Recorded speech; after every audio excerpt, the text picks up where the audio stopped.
where I looked at a picture of Poison and they looked like this. Look at this picture. And then look at that picture. There's still Poison, but you kind of like, you can see they're taking some cues. All right, if you're a fan of The Cult, this video is for you.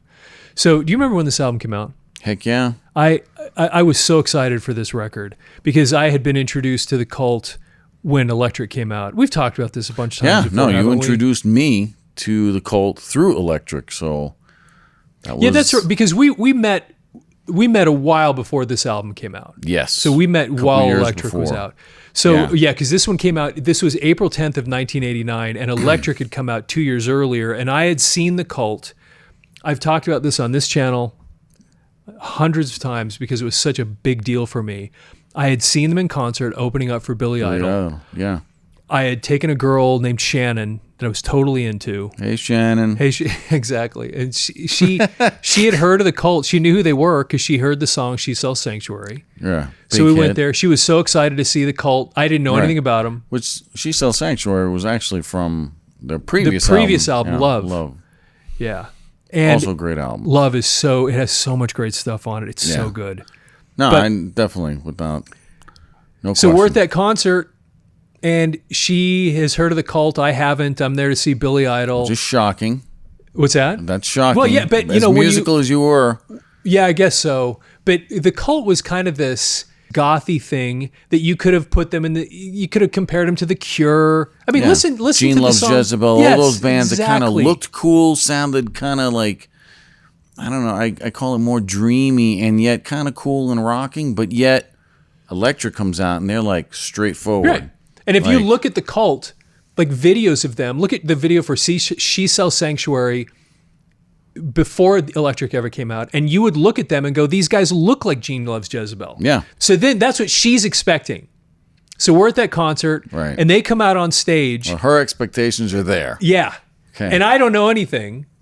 And they walk out there, and there's Ian Astbury comes out there in that black leather, super long, that long black hair, and he's got this presence about him. And then you have these two guitarists. Now this is kind of interesting thing because Jamie Stewart, who was the bass player, when they toured on Electric, he actually played, they wanted to have a second guitar. So he played the guitar. The bass player did. And so I'm watching them because, and I see the way the band is set up, there's 5 guys in the band. There's Ian Astbury, 2 guitarists, bass player, drummer. And Billy Duffy is playing this big hollow body Gretsch. Right. And I'm looking, and then they come out White there Falcon, baby. And it sounds like AC/DC. Right. And then I see these 2 dudes playing these huge guitars. There's Ian Astbury, and they're playing AC/DC music. And I look over and I'm like, it's pretty loud. And I'm going, this is. She goes, I have no idea what I'm listening to. Yeah. She had no clue. And then when She Sells Sanctuary came on, she goes, You're okay, like, I know. And I'm the whole time the best date ever. Yeah, I'm thinking this is the great. This band is amazing. I love the music. I was so into it, and I don't know that she got it at all. That she understood how great it was because it didn't sound anything like she was expecting because it was such a radical departure from what they had done in Love. So, but for me, I leave the Billy Idol concert a bigger Billy Idol fan than I was when I walked in, and now have one of my new favorite bands. So the next day, I'm at Sound Warehouse buying the album Electric, which then throws me a little bit because it's a 4-piece band. Right. And I'm thinking, now this does not make sense to me looking at what these guys look like, So, but then I listen to Electric, and I have that whole other story that I've told on this channel a few times about that. But then I start buying, I go buy a Love, and I'm like, this is the greatest thing. And then Dreamtime. And then, and at some point when I got into my 20s, I bought like everything I could find that there was. And then started going forward too. Yeah. I've got Ceremony. a couple of, I mean, you just keep going. Yeah. I've got a couple of their like extended, because they had all those like the Wolf mixes or whatever they were called. I've got, all that weird. I've got a 12-inch singles of all this stuff. Of She Sells Sanctuary. And it's just, they were, for me, The Cult, after you introduced me to them, I was like, these guys are straight up just cool. Sound like they're rocking, but yet they're eclectic. I love their look. And, then they come out with this, and I'm thinking, even cooler. Like, look at that cover.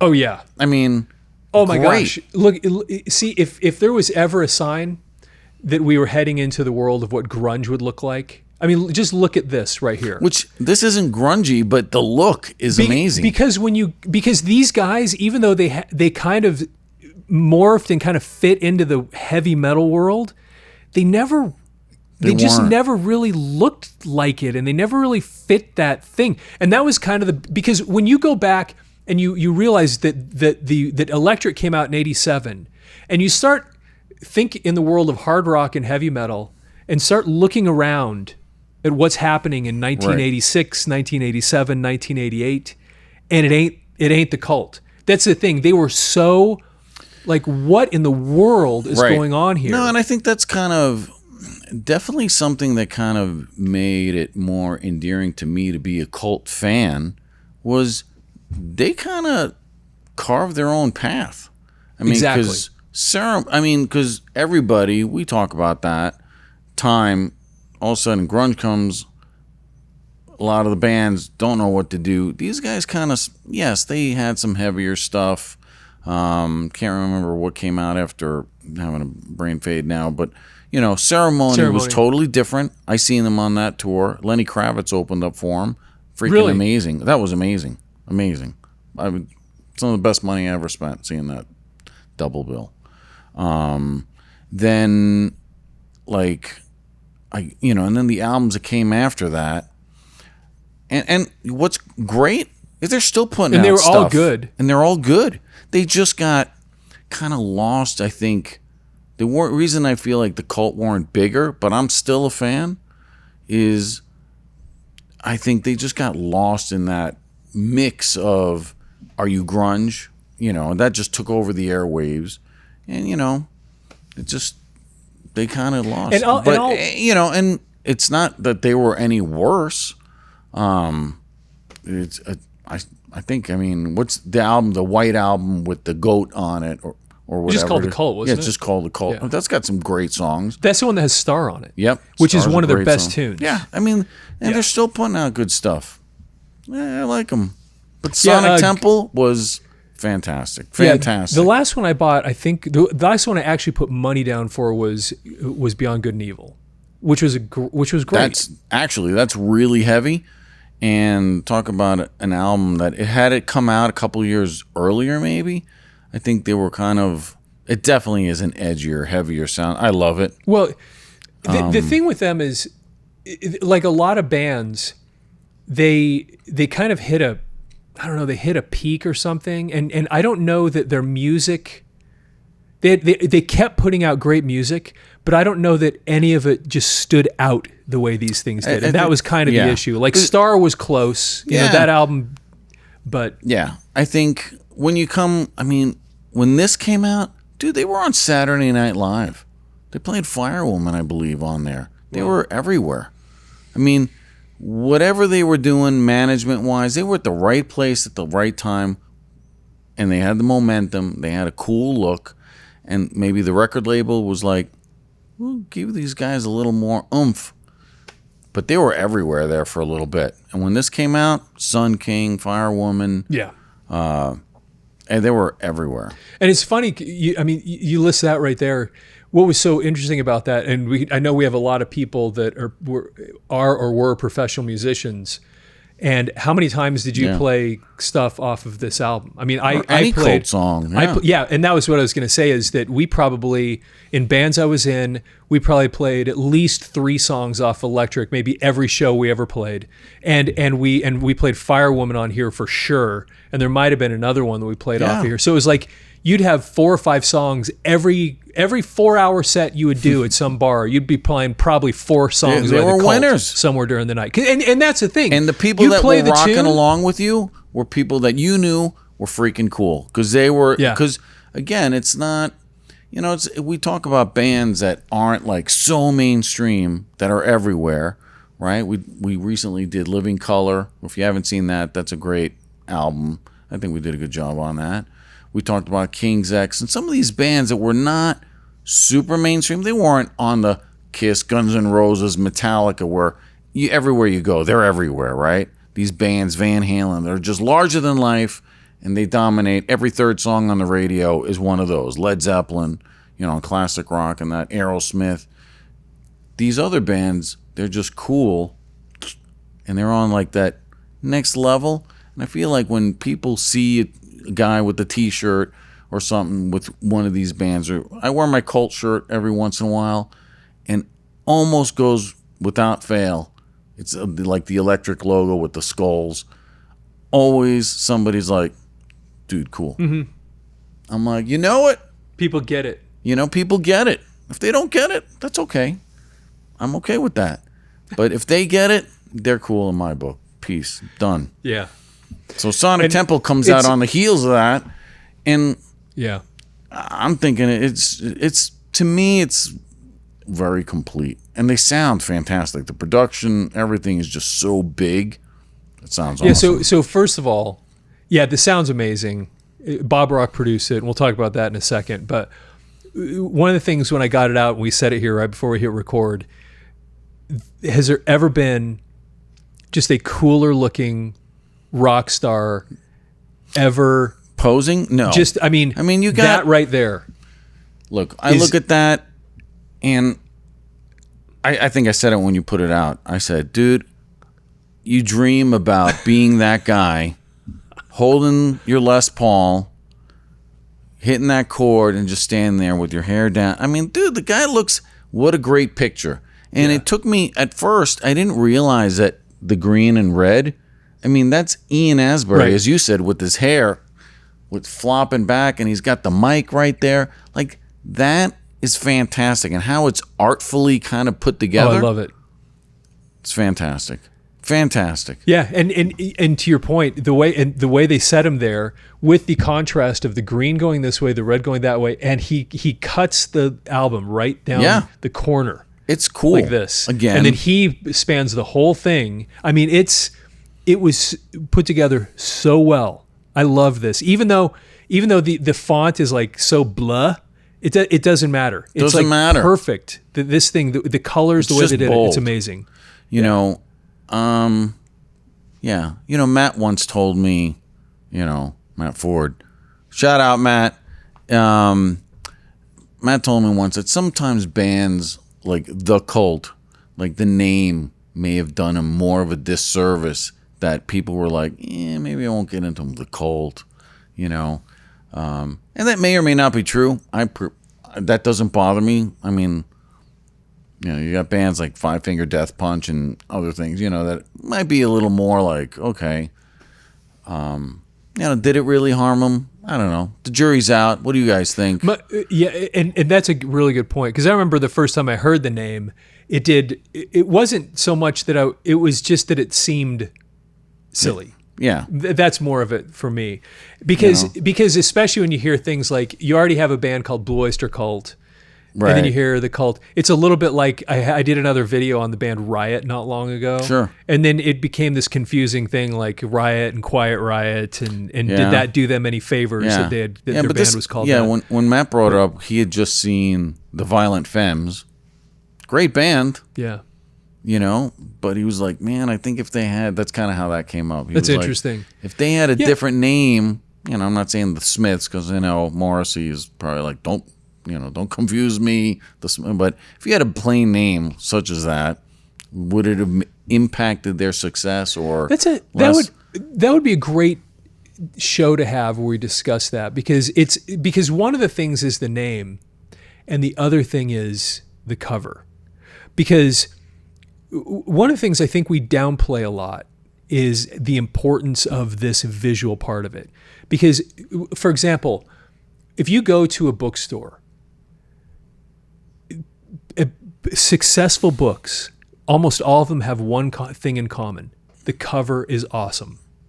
Which is usually true. Yeah. I mean, you will see covers where the cover doesn't seem to have anything at all to do with what's in the book, but it doesn't matter because they want a really cool image to make you be interested in the book. You're looking at it, right? Yeah, and it is your gateway into that book. And what happens with a cover like this, it's so great that it draws you in. But the other one I was talking about, the band Riot, I personally think one of the reasons those guys didn't get where they could have is because their album covers were among the worst album covers. I mean, they were terrible on top of terrible. And I think, and matter of fact, when I first bought my first Riot album, I almost didn't buy it because it was so. I looked at it and I go, I can't.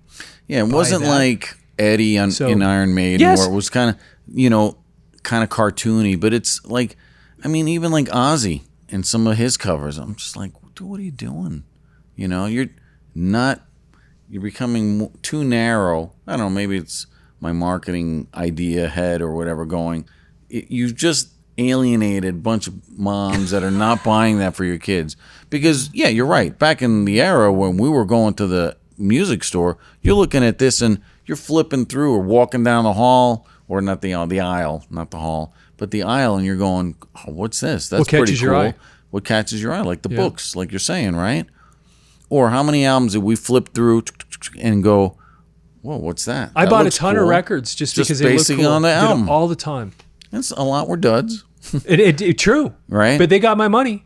And I think that what Matt said, there are pieces of this where the way you present yourself visually and the name of the band, I did have a similar reaction to it the first time I heard it, but I got over it a long time ago just because I fell in love with them. And then over time, when you fall in love with them, you just kind of forget how it initially impacted you. But when I saw the cover of Electric, they looked so weird in a good way because he had like some hat on, and I remember going, dude, like, I don't know what's going on here, but this is so odd. Yeah, it was. That I love it. It was like a bandana. But not just like, like a bandana. It looked like it was made out of fur or something. Yeah, we'll have to get it out sometime and talk about that because it almost like Fred Flintstone's. Yeah, a little bit like that. Yes. What was that? Because he was part of the lodge. That's right. I forget what that was. So let's flip this over because then on the back, I'm silly like that. Because on the back, here's Jamie Stewart. Yeah, the bass player. Who's playing bass here. Who just looks awesome. Who, again, similarly, and when I saw them in concert, that was part of the appeal, is they looked so cool that you just could not, you had to pay attention to them. It was just so awesome. And then, the Cult Sanctuary, Sonic Temple, the way they have it all written is cool. And then how they made a square out of the names. So they set the spacing in the letters so that which I think is pretty cool. I love it. I love it. Because you got the circle and then the square within the circle, and then you got even behind that like the cross. And then again, same thing. Look what he did here. The angle. He cuts it at an angle on both sides. It's really cool. They thought this through so well. It's so great, and they looked so cool. The sweaty hair and it's great. And then you start going through these songs, and you buy this album and you put the needle down. Now, I don't think this touches Electric, I have to admit, but Electric though is so high for me that not touching it doesn't mean much. It can still be one of the greatest albums ever and not touch Electric because I think that highly of Electric. This album is amazing. But you drop it down on Sun King and you're like, this is going to be an amazing It's record. Awesome. It's then, of really course, good. It goes into Firewoman, huge hit. Which is great, and which was a ginormous hit. And then, man, American Horse, the way he sings that tune, that is a really good song as well. I also think it's Ian and Billy, they're in prime form. His vocals are great. Billy's playing is fantastic. Very layered. A lot of stuff going on, in the background with the music and stuff. But the guitar sound awesome. But solid rock and roll. It was a little bit where Electric felt like AC/DC. This was very dry. Almost underproduced. Right. Raw. That's a good way to put it. This felt a little bit more like Bob Rock had gotten a hold of it. Okay. Yeah. For sure. I can get that.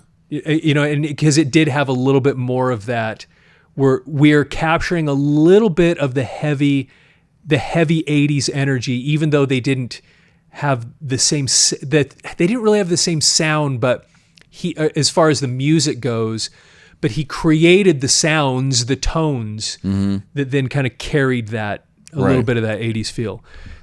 We were talking about Edie beforehand, which is a cool tune. That's an amazing song. And I was saying it's Andy Warhol's kind of muse, love interest, Edie Sedgwick. I had to look up her last name. Yeah, I didn't know that.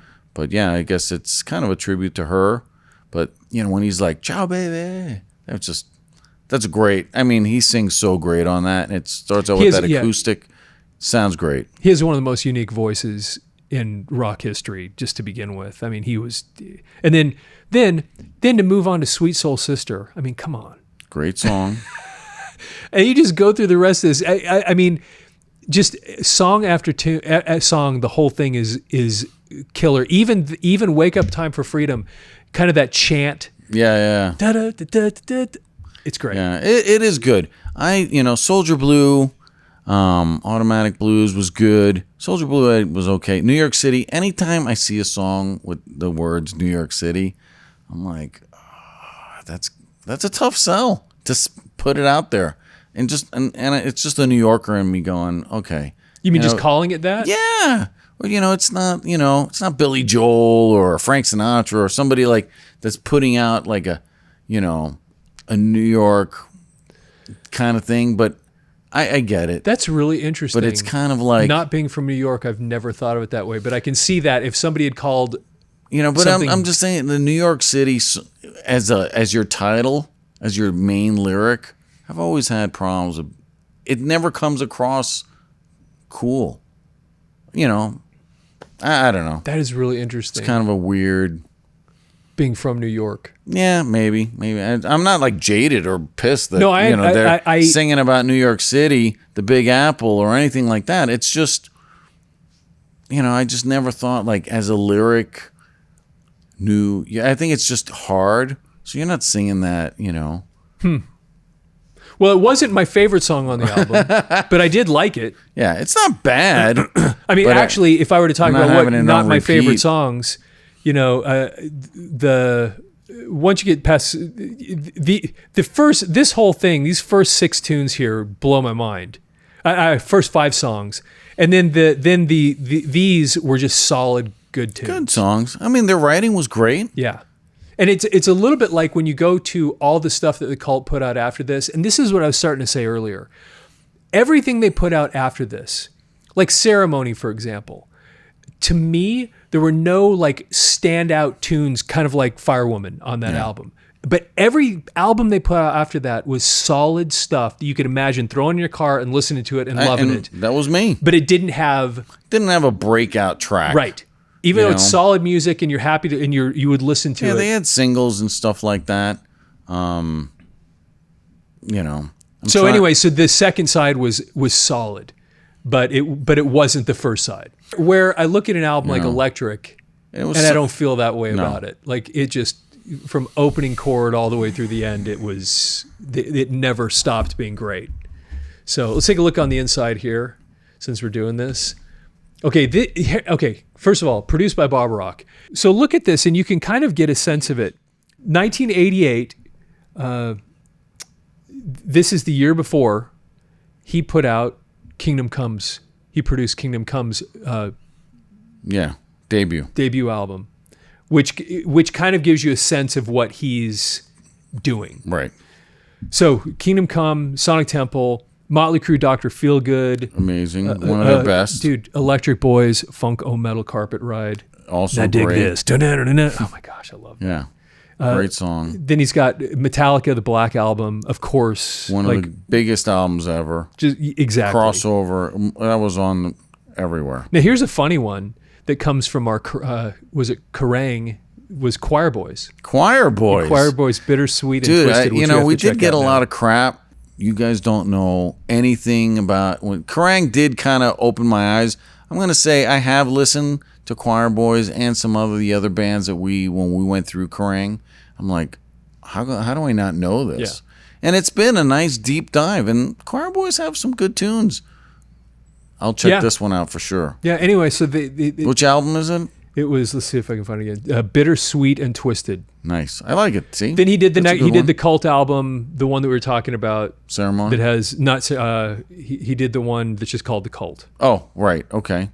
That has the song Star, which I just think is. Yeah. Because I don't think he did Ceremony. Let's see here.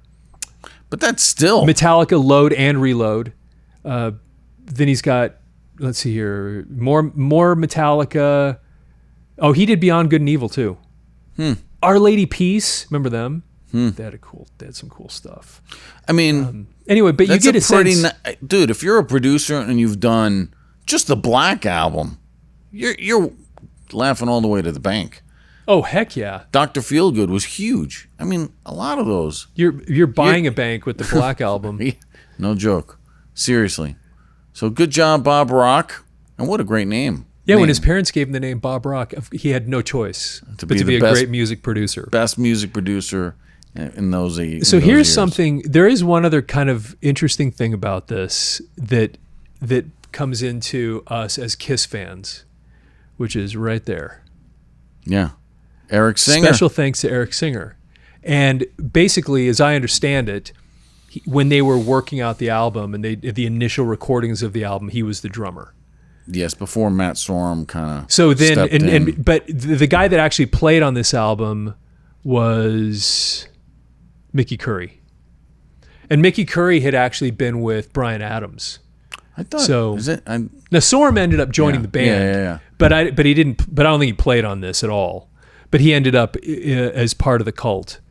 So, but the actual drums by Mickey Curry. He's actually the one that actually played on this album. So Eric Singer, man. Yeah, it's just kind of a cool little Kiss connection since we spend a lot of time talking about Kiss on this channel. And then, again, one of the coolest. I mean, in the case here you have Jamie Stewart, Ian Astbury, Billy. I mean, they look great. They looked.